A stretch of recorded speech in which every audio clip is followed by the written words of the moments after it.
Solo sé que Lincoln y pocas de sus hermanas intentaban desesperadamente, de salvar a la bromista de la familia, lo único que consiguieron fue ser poseídos y por último ser acabados de su misma existencia por alguien que querían solo ver.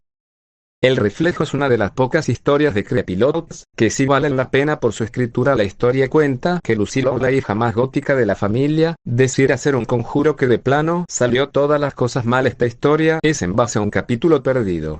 Narración y escritura, tanto imágenes, sonidos, imágenes de la serie, hacen que esta historia valga la pena, e incluso su final que te deja en shock. ¿Y qué pasó con los demás? Solo el tiempo lo dirá, y además nunca mires al espejo.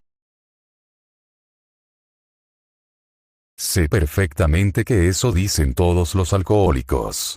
Pero lo juro, no lo soy. Creo que solo tengo un pequeño problema con el alcohol. Hubo un incidente con una mujer que me hizo mantenerme sobrio, literal y metafóricamente. No era la primera vez que un encuentro con una mujer no había resultado en un final feliz para mí, pero esto hizo que empezara a cuestionar lo mucho que había bebido. Bilordao Rojo los cuenta, la historia de un tipo con problemas de alcohol y él decide dejarlo, pero un amigo suyo decide llevarlo por más adicciones. Y darse cuenta que aquella mujer que habla solo es un cuento de sus pesadillas, y es un retrato de nuestra vida misma como sociedad, y esto pasa todos los días. Porque no puede pasar que un día te ofrezcan un vino pero de la forma menos extraña. No solo las personas están obsesionadas con ese vino, sino también en tus familiares y amigos más cercanos, solo te van a decir pruébalo o ya lo probaste. Estoy compartiendo esta historia porque fui obligado a escucharla el año en pasado, y me siento tan descolocado y con una comezón tan maldita, que necesito sacarlo de mi sistema. Estoy seguro de que algunos de ustedes van a pasar por alto esta pequeña rabieta y saltarán al jugo de la historia, porque pueda ser que estén pensando: hey, yo tengo un estómago fuerte. Bueno, pues adelante. Saquemos las cosas aburridas del camino. Mi abuelo fue reclutado por el ejército, y dado que era de baja estatura y delgado, fue la rata de túnel perfecta. Rata de túnel, es una historia bastante rara, no por su premisa, sino nos cuenta la historia del abuelo de nuestro protagonista. El abuelo cuenta la experiencia como vivió en Vietnam, y hay una parte donde el abuelo queda atrapado en un escombro de tierra, y varios animales como hormigas rojas, alacranes, moscas, entre otras, y hay una parte que es jodidamente difícil de digerir. Si la quieres escuchar, solo escucha atentamente. No recomiendo esa parte, pero si la quieres escuchar, hazlo y tendrás una comezón por varios días. Es una historia que refleja lo que el mundo y las personas dejan, un trauma enorme, sobre todo las guerras.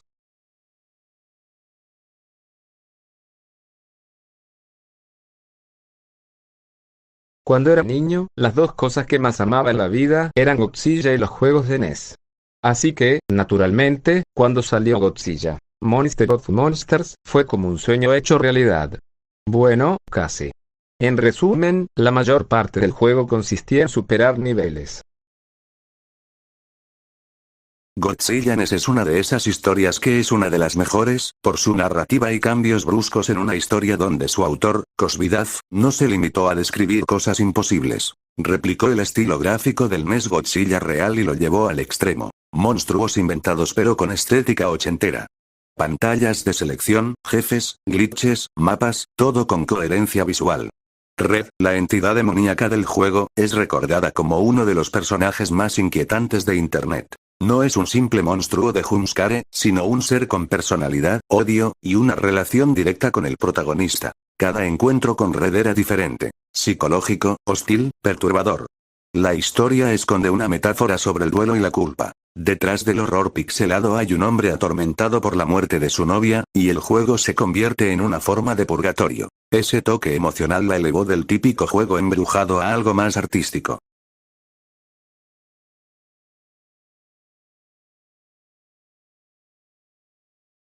Fue hace unas 3 semanas.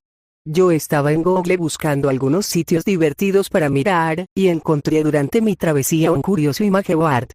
Todas las personas que publicaban mensajes en aquel lugar parecían haber establecido entre ellos un lenguaje encriptado, puesto que la gran mayoría de sus conversaciones eran tonterías que aparentaban carecer de sentido. Entre aquellos mensajes, puedo destacar el siguiente. Yo los vi esta noche. La propiedad nos levantamos en alto. 99, 92, 40, 28, el rey baja. El rey baja es una historia que nos cuenta cómo un chico busca en sitios web en Google y encuentra una página bien extraña. Al principio solo era una página web como todos. Pero se pone bien extraña al mencionar un nombre el rey baja, y sucede cosas como que la luz se le va o escucha pasos. No recomiendo esta historia de noche, si tiene una buena narración aunque sea corta. No recomiendo verla de noche porque después aparece él.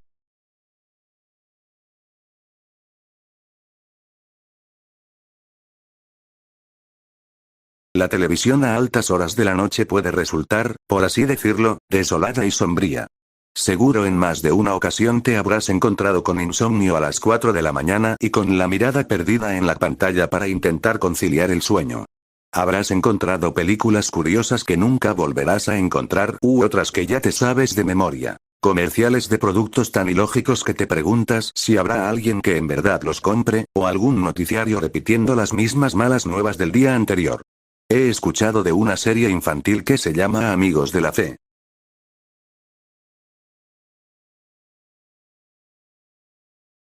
Amigos de la Fe es una de las historias más jodidamente gráficas, no por su exceso de gore, porque no tiene eso, sino esto representa lo duro que era la religión extremistamente, refleja nuestra realidad podrida y el personaje Pinky es uno de los más extraños.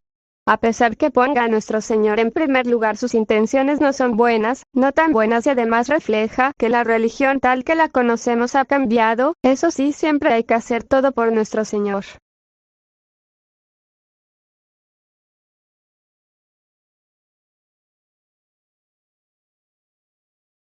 Una persona urbana que entra a un resort nunca terminado de Disney llamado Mowgli's Palace, en una isla de Carolina del Sur.